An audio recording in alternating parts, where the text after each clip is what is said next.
அரசு மற்றும் அரசு உதவி பெறும் பள்ளிகள், அரசு மற்றும் அரசு உதவி பெறும் பாலிடெக்னிக்குகளில் பயின்ற 40 லட்சம் மாணவ மாணவியருக்கு இதுவரை இலவச லேப்டாப்கள் வழங்கப்பட்டுள்ளன. இதற்காக 4331 கோடி ரூபாய் செலவிடப்பட்டுள்ளது.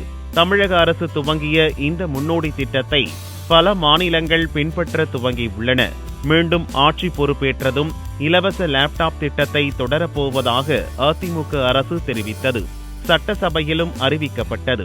ஆனால் தகவல் தொழில்நுட்பத்துறை செயலருக்கு மற்ற துறைகளின் பொறுப்பு தரப்பட்டதால் லேப்டாப் வழங்கும் பணியில் அவர் தீவிரம் காட்டவில்லை.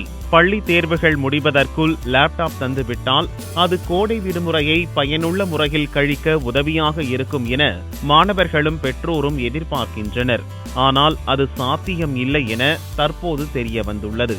இது குறித்து தகவல் தொழில்நுட்பத்துறை அதிகாரிகள் கூறுகையில், 2 வாரங்களுக்கு முன்தான் லேப்டாப் கொள்முதலுக்கான டெண்டர் விண்ணப்பங்களை பெறும் தேதி நிறைவடைந்தது.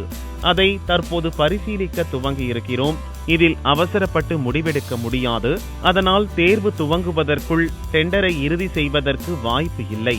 அதை உறுதி செய்தாலும் கொள்முதல் செய்ய அவகாசம் தேவை. பின் பள்ளிகளுக்கு அனுப்பி வைக்க வேண்டும். அதற்கும் கால அவகாசம் வேண்டும். அதனால் இந்த ஆண்டில் லேப்டாப் வழங்குவது சிரமம் என்று தெரிவித்துள்ளனர்.